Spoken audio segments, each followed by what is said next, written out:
आपका हार्दिक स्वागत है। आज मैं शिक्षा और संबंध के बच्चों को समास की जानकारी दूंगी। सर्वप्रथम समास किसे कहते हैं? जब दो या दो से अधिक पद आपस में अपनी विभक्ति को छोड़ करके मिलते हैं उसे हम समास कहते हैं। जैसे राजपुत्र, राजा का पुत्र, और इससे बने पद को समासिक पद कहते हैं।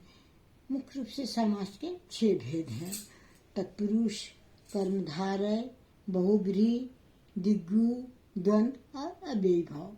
अब तत्पुरुष समास किसे कहते हैं? जिसका अंतिम खंड प्रधान हो उसे हम तत्पुरुष समास कहते हैं।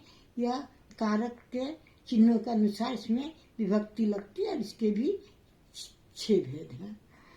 उसके बाद हम आते हैं जिससे आंख को फोड़ने वाला द्वितीय तत्पुरुष। पदच्युत, पद से च्युत, ये हो गया पंचमी तत्पुरुष। धनांध, धन से अंधा, ये धन के द्वारा वे तृतीय तत्पुरुष। राजपुत्र, राजा का पुत्र, षष्ठी तत्पुरुष। इसके बाद हम आते हैं कर्मधारय पर। कर्मधारय समास जो है इसका एक पद विशेष और दूसरा विशेषण, यानी एक पद संज्ञा और दूसरा विशेषण रहता है। जैसे पीताम्बर, पीला अंबर, श्वेतांबर, श्वेत अंबर। इसमें जो है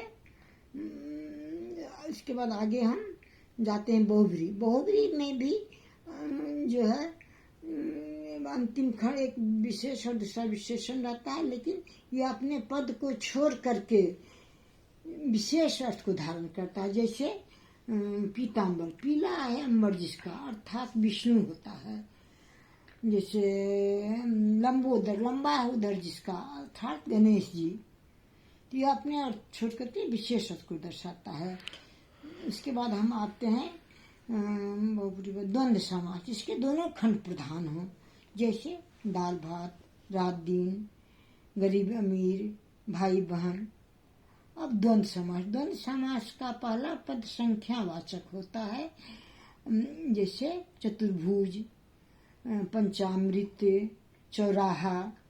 और अंत में हम आते हैं अव्ययीभाव पर। अव्ययीभाव समास में पहला पद इसका अव्यय होता है।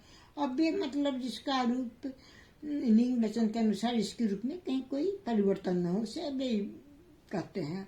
जैसे यथाशक्ति माने शक्ति के अनुसार, यथार्थ रूप में कोई परिवर्तन नहीं होगा। इस तरह मैंने संक्षिप्त में आपको समास बताया। अगर अच्छा लगा तो सब्सक्राइब कीजिए, अपना भी ज्ञान प्राप्त कीजिए। जय हिंद।